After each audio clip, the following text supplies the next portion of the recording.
کا نور قلب مضطر ہو جائے مسرور، سیرت مستقیم، سیرت مستقیم۔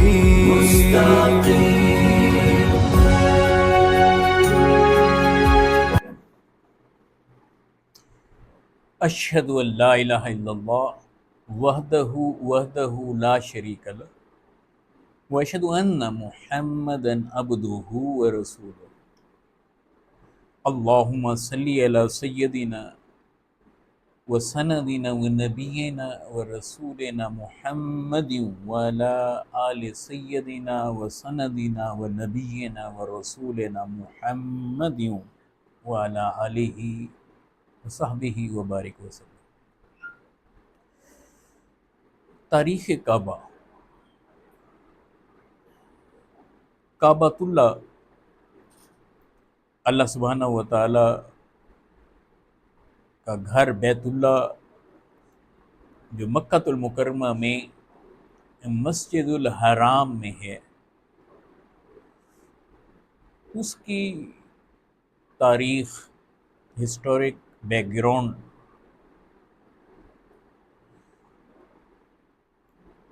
مسلمانوں کا عظیم ترین مقام، اہل ایمان کا قبلہ، مرکز عبادت، اور ہمیشہ سے ہی اللہ سبحانہ و تعالی کی تجلیات کا مرکز اور محور کعبۃ اللہ۔ مکۃ المکرمہ میں مسجد الحرام موجود ہے، مسجد الحرام کے وسط میں کعبہ معظمہ موجود ہے۔ کعبۃ اللہ کی عمارت جو مسجد الحرام میں موجود ہے، تقریباً 15 میٹر بلند ہے، تقریباً 15 میٹر اس کی اونچائی ہے، تاہم اس کی چوڑائی ہر جانب مختلف پیمائش رکھتی ہے، اگرچہ وہ دیکھنے میں مکعب سا لگتا ہے، مکعب نما آپ اسے کہہ سکتے ہیں۔ مغربی جانب اس کی چوڑائی 12 میٹر اور 11 سینٹی میٹر ہے، مشرقی جانب اس کی چوڑائی 12 میٹر اور 84 سینٹی میٹر ہے، جنوبی جانب کعبۃ اللہ کی چوڑائی 11 میٹر اور 52 سینٹی میٹر ہے، اور شمالی جانب کعبۃ اللہ کی چوڑائی 11 میٹر اور 20 سینٹی میٹر ہے، اور اس کی اونچائی، اس کی بلندی وہ تقریباً 15 میٹر ہے۔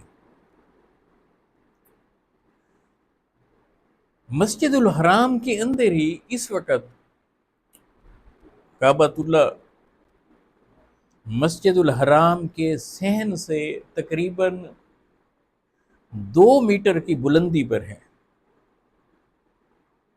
یعنی کعبۃ اللہ کے اندر جو اس کا فرش ہے وہ صحن حرم مسجد الحرام کے صحن سے تقریباً 2 میٹر کی بلندی پر ہے، اور کعبۃ اللہ کا دروازہ وہیں لگا ہوا ہے، جس کے لیے سیڑھیوں سے چڑھ کر اندر داخل ہونا پڑتا ہے۔ آئیے اس کعبۃ اللہ کی تاریخی حیثیت کے حوالے سے کچھ بنیادی معلومات ذہن نشین کرتے ہیں۔ یہ بڑا دلچسپ امر ہے کہ اللہ سبحانہ و تعالی کا عرش پانی پر تھا۔ بعض اہل علم کے نزدیک، مفسرین کے نزدیک، پانی کی جھاگ کو جمع کر کے زمین کی ابتدا کی گئی اللہ سبحانہ و تعالیٰ کے حکم سے، اور زمین کا آغاز وہ مکۃ المکرمہ سے ہوتا ہے، یعنی پہلا خشک خطہ، خشک قطع، زمین کا پہلا خشک ٹکڑا وہ مکۃ المکرمہ میں، اور اس کا مرکز جہاں اس وقت کعبۃ اللہ موجود ہے۔ اس اعتبار سے کعبۃ اللہ کو یہ شرف حاصل ہے کہ یہ زمین کا مرکز ہے، زمین کا وسط ہے۔ اچھا، آج بھی اگر آپ دنیا کے نقشے کو دیکھیں اور اس میں مکۃ المکرمہ شہر کو دیکھیں گے تو وہ محسوس ہوتا ہے کہ وہ زمین کے وسط میں قریب قریب موجود ہے۔ اچھا، اس کے کئی زاویے ہیں، کئی پہلو ہیں، لیکن اس جگہ سے مکۃ المکرمہ میں جہاں کعبۃ اللہ موجود ہے، اس جگہ سے زمین کو پھیلایا گیا۔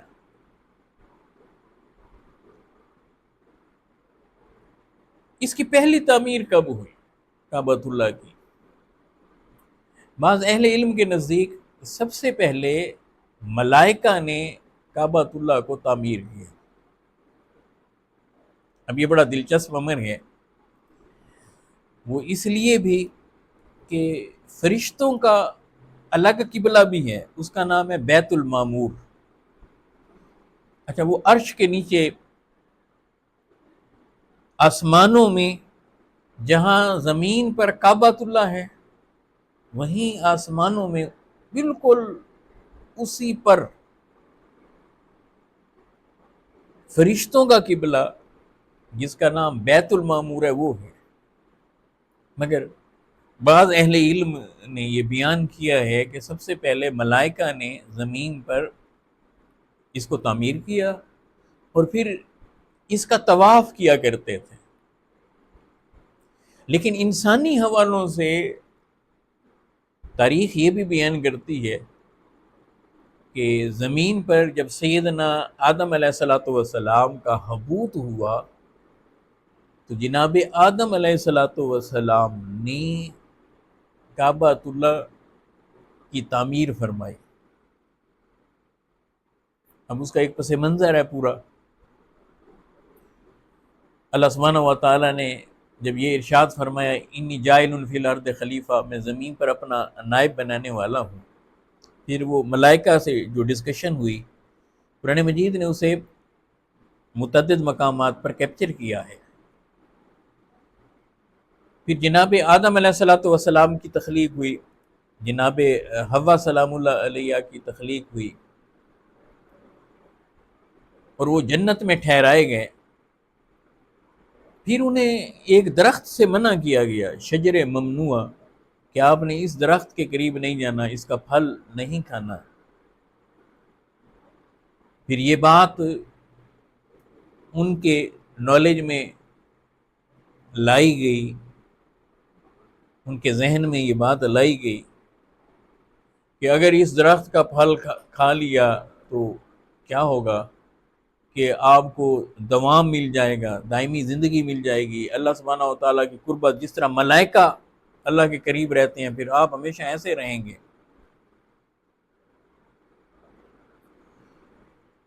المختصر کہ جب وہ اس درخت کے پھل کو کھاتے ہیں تو پھر وہ جنتی لباس ان سے لے لیا جاتا ہے اور پتوں سے اپنے جسم کو ڈھانپتے ہیں، اور زمین پر حبوط ہوتا ہے، یعنی وہ جنت سے زمین پر اتار دیے جاتے ہیں اور انہیں جدا جدا رکھا جاتا ہے۔ اب جناب آدم علیہ السلام اور جناب حوا علیہ السلام زمین پر جدا جدا ہیں، اور سیدنا آدم علیہ السلام کے کلمات قرآن مجید میں نقل بھی ہوئے۔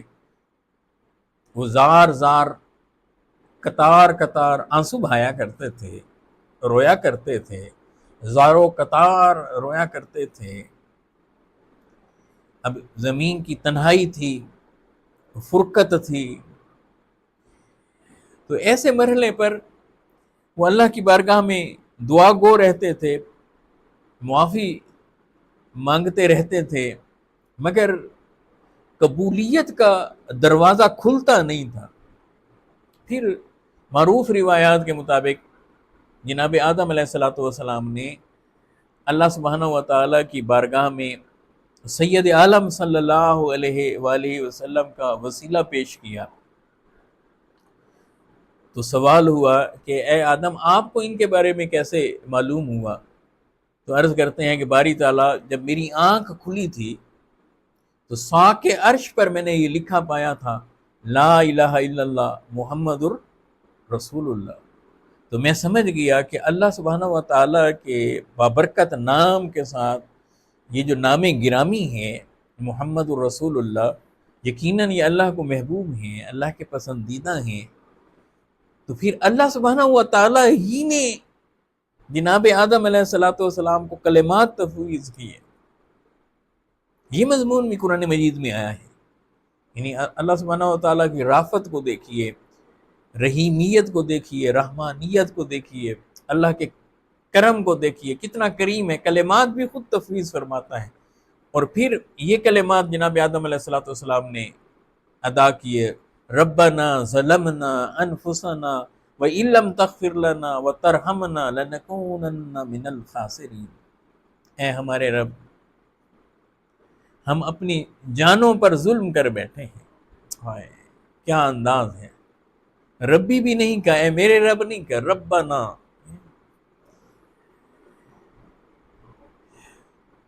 ظلمنا انفسنا، اپنی جانوں پر ہم ظلم کر بیٹھے ہیں. وَإِن لَّمْ تَغْفِرْ لَنَا وَتَرْحَمْنَا، مولا اگر تو نے ہمیں معاف نہ کیا، تو نے ہم پر رحم نہ فرمایا، لَنَكُونَنَّ مِنَ الْخَاسِرِينَ، ہم تو خسارہ پانے والوں میں سے ہو جائیں گے، نقصان والوں میں سے ہو جائیں گے، گھاٹے والوں میں سے ہو جائیں گے. اور حضور علیہ السلام کا وسیلہ جلیلہ پیش کیا، تجھے تیرے محبوب کا وسیلہ. پھر کلمات بھی القاء کر دیے گئے، ان پر اتار دیے گئے، اور اللہ نے پھر شرف قبولیت عطا فرمایا ان کے کلمات کو، ان کی توبہ کو. تو زمین پر سیدنا آدم علیہ السلام اور جناب حوا سلام اللہ علیہ کی فرسٹ ٹائم جو ملاقات ہوتی ہے، آمنا سامنا ہوتا ہے، وہ صفا اور مروہ پر ہوتا ہے. مروہ پر سیدہ حوا سلام اللہ علیہ آتے، صفا پر جناب ابراہیم، جناب آدم علیہ السلام. اب یہ یہاں دیکھتے ہیں، اور ان کی ملاقات اہل علم نے جو بیان کیا وہ یہ کہ میدان عرفات میں مکہ المکرمہ شہر میں ہوتی ہے. اس لیے حج کا رکن اعظم بھی وہ میدان عرفات میں سٹے کرنا. میرے آقا علیہ السلام نے فرمایا الحج و عرفہ، حج تو عرفہ کا نام ہے، جہاں سیدنا آدم علیہ السلام اور جناب حوا سلام اللہ علیہ کی زمین پر فرسٹ ٹائم آپس میں ملاقات ہوئی، تو اس جگہ کو ممیز و ممتاز فرما دیا گیا. اب یہ مکہ شہر ہے. یہاں سے یہ بات تو سمجھ میں آ گئی کہ جناب آدم علیہ السلام اور جناب حوا سلام اللہ علیہ مکہ شہر میں ملے، تو اگلا نقطہ اور آسان ہو جاتا ہے. تو عبادت کے لیے وہ جو عبادت گاہ چاہیے تھی زمین پر، اللہ سبحانہ و تعالی اپنا گھر جو بنانا چاہتے تھے، پھر ان کی طرف متوجہ. اب یہاں سے یہ بات بھی سمجھ میں آتی ہے کہ سیدنا آدم علیہ السلام نے سب سے پہلے اللہ کا گھر بنایا. زمین پر خدا کا گھر بنایا. معلوم نہیں اپنا گھر بنایا کہ نہیں بنایا، مگر یہ معلوم ہو رہا ہے کہ وہ مکہ شہر میں تھے، یہاں ان کی ملاقات ہوئی، یہاں دونوں ملے اور اللہ کا گھر بنایا. ملائکہ نے آ کر نشاندہی کی. اب اس کی تفصیلات موجود ہیں تفاسیر میں. تو سیدنا آدم علیہ السلام نے کعبۃ اللہ کو بنایا۔ اب یہاں دوسرا نقطہ تاریخ کعبہ کے حوالے سے بڑا دلچسپ نقطہ وہ یہ کہ زمین پر پہلا قبلہ وہ کعبۃ اللہ ہی ہے۔ پہلا قبلہ انبیاء کے ہاں بھی زمین پر وہ بیت اللہ ہی ہے۔ بیت المقدس بعد میں بنایا گیا جناب سلیمان علیہ السلام، یعنی بیت المقدس سے پہلے کعبۃ اللہ موجود تھا۔ یہ بڑا دلچسپ امر ہے۔ تو پھر یہ سوال ذہنوں میں آئے گا کہ آج پھر ہم بیت المقدس کو قبلہ اول کیوں کہتے ہیں؟ ہاں، اس کا تعلق میرے محبوب مصطفیٰ علیہ السلام کے ساتھ ہے کہ جب حضور علیہ السلام مکہ سے مدینہ کی طرف ہجرت کر کے تشریف فرما ہوئے تو اللہ سبحانہ و تعالیٰ کا حکم آ گیا کہ میرے محبوب آپ بیت المقدس کی طرف رخ کر کے نماز ادا کیجیے۔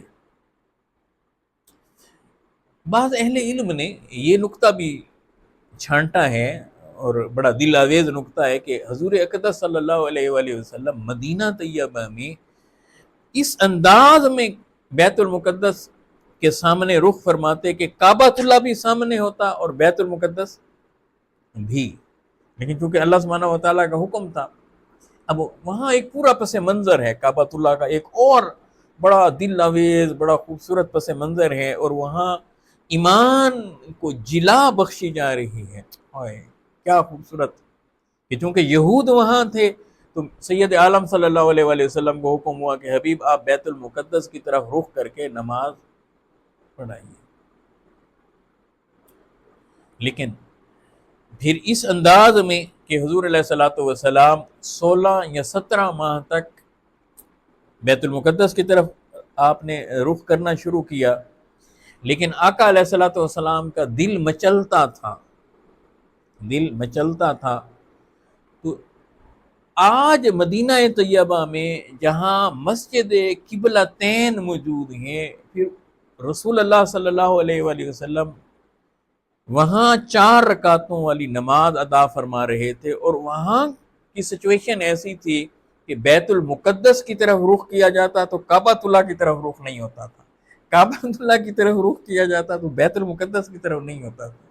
تو حکم تھا کہ بیت المقدس کی طرف رخ کیجیے۔ تو سید عالم صلی اللہ علیہ وآلہ وسلم بیت المقدس کی طرف رخ کر کے نماز پڑھا رہے تھے۔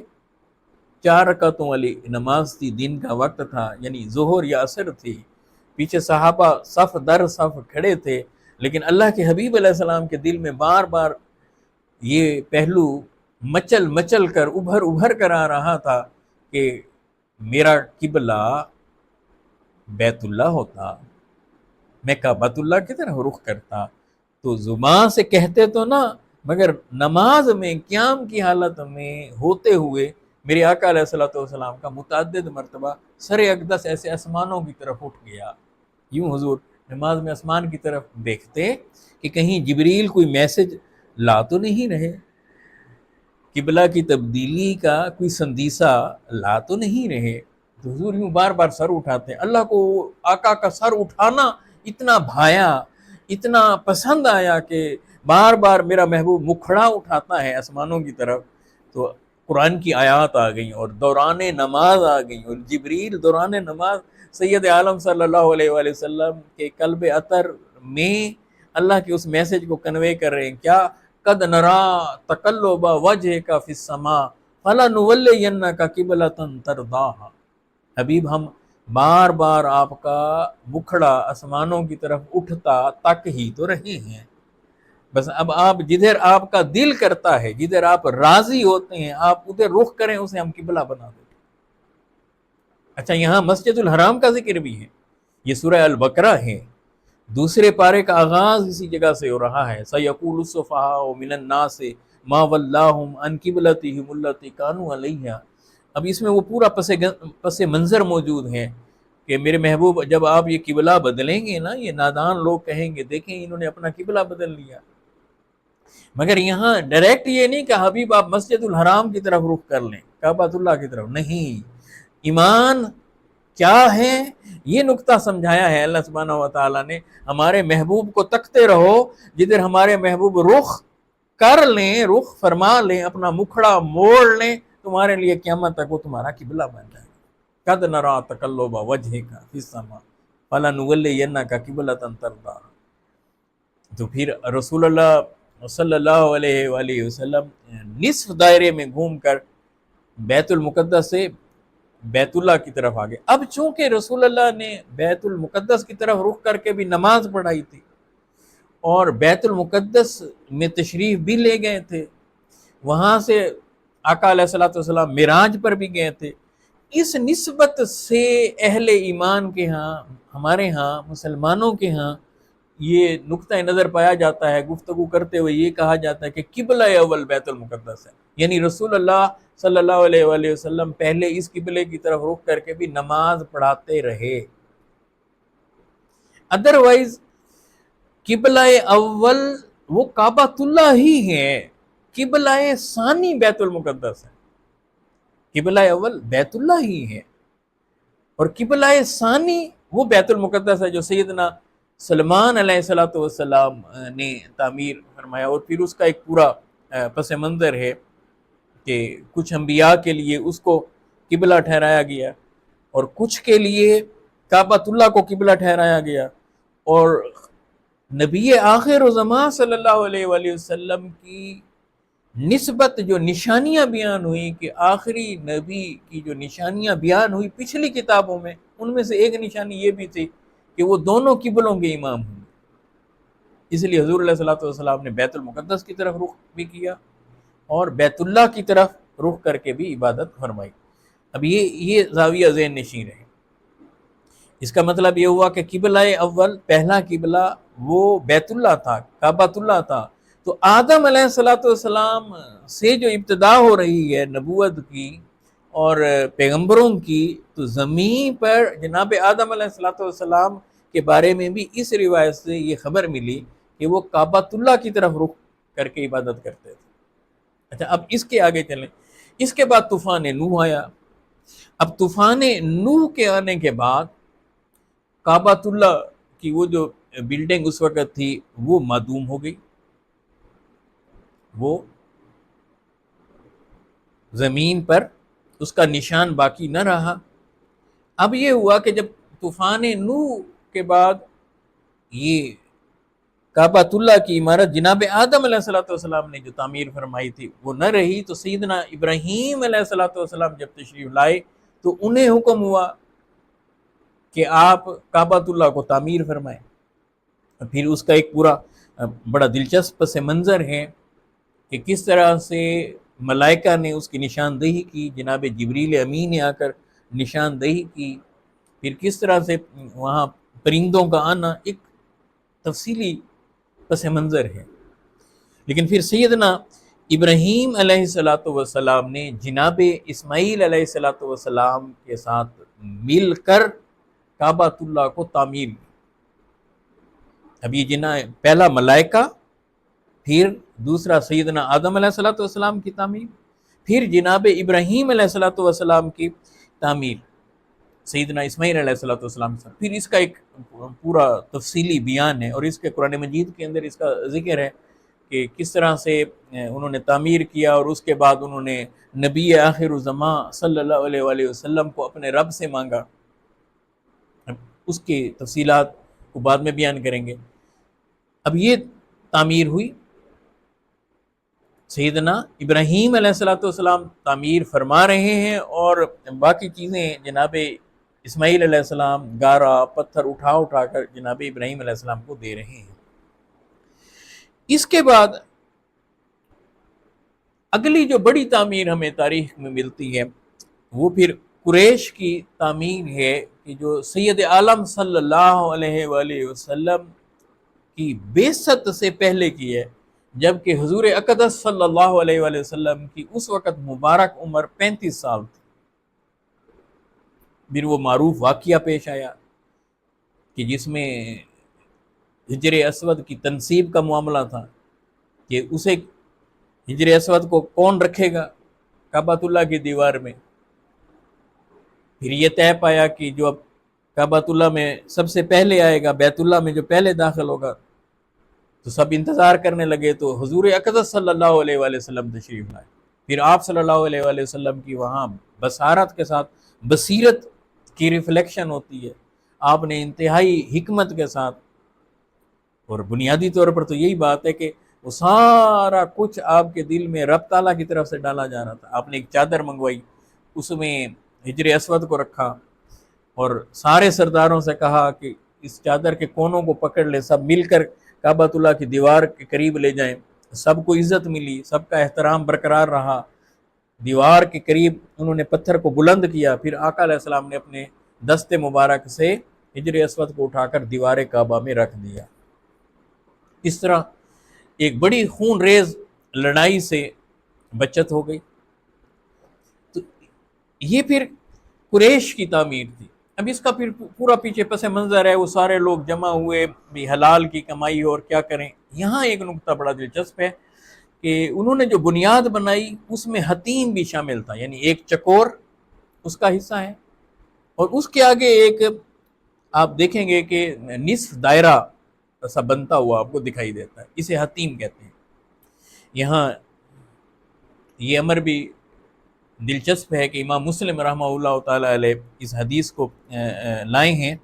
سیدہ عائشہ صدیقہ سلام اللہ علیہ آقا علیہ الصلوۃ والسلام سے سوال کرتی ہیں حتیم کے بارے میں، یا رسول اللہ کیا یہ بیت اللہ کا حصہ ہے؟ حضور نبی اکرم صلی اللہ علیہ وآلہ وسلم ام المومنین سیدہ عائشہ صدیقہ سلام اللہ علیہ کو جواب دیتے ہیں، فرماتے ہیں کہ ہاں یہ بیت اللہ کا حصہ ہی ہے. پوچھتی ہیں پھر اسے بیت اللہ میں داخل کیوں نہیں کیا گیا؟ تو حضور علیہ الصلوۃ والسلام نے فرمایا کہ میرا دل چاہتا تھا کہ میں اسے بھی بیت اللہ میں مکمل طور پر شامل کر دوں، مگر آپ کی قوم کی وجہ سے میں نے ایسا نہیں کیا. یعنی اس کا پورا پس منظر نشین رکھیں. سیدہ عائشہ صدیقہ سلام اللہ علیہ عرض کرتی ہیں کہ حتیم کے بارے میں ارشاد فرمایا تو حضور نے فرمایا کہ یہ بیت اللہ کا ہی حصہ ہے. تو ایک تو انہوں نے ریزن پوچھی کہ یا رسول اللہ پھر یہ بیت اللہ کے اندر کیوں نہیں ہے، یعنی اس پر چھت کیوں نہیں ہے؟ تو آپ صلی اللہ علیہ وآلہ وسلم نے فرمایا کہ قریش کے پاس جب خرچے کی کمی ہو گئی تھی، مال کی کمی ہو گئی تھی، اس وجہ سے یہ باہر والا حصہ رہ گیا، انہوں نے اسے ویسے رہنے دیا، اور یہ جو چکور حصہ ہے اس پر چھت ڈال دی. اچھا، یہاں یہ امر بھی بڑا دلچسپ ہے. بعض اہل علم نے یہ بھی بیان کیا ہے تاریخ کعبہ کو بیان کرتے ہوئے کہ جب جناب آدم علیہ السلام نے جو کعبۃ اللہ کی بنیادیں اٹھائی تھیں، وہی بنیادیں انہی بنیادوں پر جناب ابراہیم علیہ السلام نے کعبۃ اللہ کو بلند کیا تھا. لیکن جب پہلے کعبۃ اللہ کی بنیادوں کو بلند کیا گیا تھا، اس پر چھت نہیں تھی، پھر بعد میں اس پر چھت ڈالی گئی. اور جب یہ قریش کا معاملہ ہوا تو انہوں نے چاہا کہ جو اس کی بنیاد ہے اسے مکمل طور پر حتیم سمیت اس کی بنیادوں کو اٹھایا، مگر جب مٹیریل کم پڑ گیا تو چکور بنیادوں کو بلند کر کے اس پر چھت ڈال دی گئی. پھر حضور علیہ الصلوۃ والسلام فرماتے ہیں کہ میرا بھی دل کرتا تھا کہ میں اس کو حتیم کو اندر شامل کر دوں، لیکن فرمایا کہ بیت اللہ کا دروازہ یہ اتنا اونچا ہے، اسے بلند انہوں نے رکھا ہے کیونکہ یہ چاہتے تھے، قریش یہ چاہتے تھے ہماری مرضی سے لوگ اس میں داخل ہوں، جسے ہم چاہیں وہ داخل ہوں اور جسے ہم نہ چاہیں وہ داخل نہ ہو سکیں. فرمایا کہ اگر تیری قوم نئی مسلمان نہ ہوئی ہوتی اور ان کے دل اس بات کو تسلیم کرنے سے انکار نہ کرتے تو میں اس حتیم کو بیت اللہ میں شامل کر دیتا اور دروازہ بھی زمین کے برابر کر دیتا. یہ نقطہ بھی ذہن نشین رکھیں. تو یہ پھر قریش نے اس کو تعمیر کیا. پھر اس کے بعد سیدنا عبداللہ بن زبیر رضی اللہ تعالیٰ عنہ کے دور میں کعبۃ اللہ کی پھر تعمیر ہوئی. واقعہ ہرہ ہوا، یزید کے دور میں کعبۃ اللہ کی عمارت کو نقصان پہنچایا گیا. پھر اس سے آگے ہم دیکھتے ہیں کہ جناب ابن زبیر رضی اللہ تعالیٰ عنہ کے بعد مختلف مواقعوں پر اس کی تعمیر ہوئی۔ معروف تعمیرات میں سے حجاج بن یوسف کی تعمیر وہ بھی بڑی معروف ہے۔ پھر اس کے بعد ہم عثمانی تعمیر کو دیکھتے ہیں۔ یہ 1630 عیسوی میں عثمانی دور حکومت جب تھا تو اس وقت کعبۃ اللہ کو دوبارہ تعمیر کیا گیا۔ سلطان مراد، یہ جو ان کے چوتھے خلیفہ تھے دور عثمانی کے، عثمانی سلطنت جو بنی تھی، ترکی جو اس کا مرکز تھا، تو سلطان مراد نے کعبۃ اللہ کی تعمیر کی۔ پھر اس کے بعد شاہ فہد کے دور میں یہ جو تعمیرات ہوئی 1950 میں ہوئی، اور اس کے ماہ بعد اس وقت تک کی جو تعمیرات ہیں، اور آخری تعمیر کے بارے میں ہے کہ 1992 میں اس کے اندر بڑے تبدیلیاں ہوئیں، لیکن بنیادی سٹرکچر وہی موجود ہے۔ تو یہ اس کی ایک جھلک ہے۔ اب یہ اس کے پس منظر میں جب سیدنا آدم علیہ السلام نے اس آغاز کیا تعمیر کا، وہ کیسے کیا، اور سب سے زیادہ خوبصورت اور دل آویز تاریخ کعبہ کے حوالے سے قرآن مجید کے وہ بیانات سیدنا ابراہیم علیہ السلام اور سیدنا اسماعیل علیہ السلام کے ساتھ ہیں۔ اور یہاں یہ امر بھی دلچسپی سے خالی نہیں ہوگا کہ سیدنا ابراہیم علیہ السلام نے جب کعبۃ اللہ کی تعمیر فرمائی تو وہیں سے حج کا آغاز ہوا، وہیں سے حج کا بھی آغاز ہوتا ہے، کہ جو پھر سید عالم صلی اللہ علیہ وآلہ وسلم کے دور تک رہا۔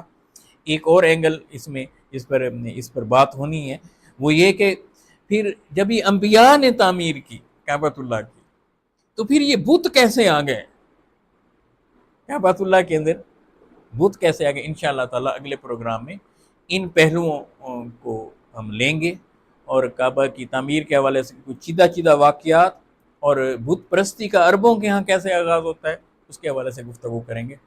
السلام علیکم ورحمۃ اللہ وبرکاتہ۔ یا اللہ دکھا دے ہدایت کا نور، قلب مضطر ہو جائے مسرور۔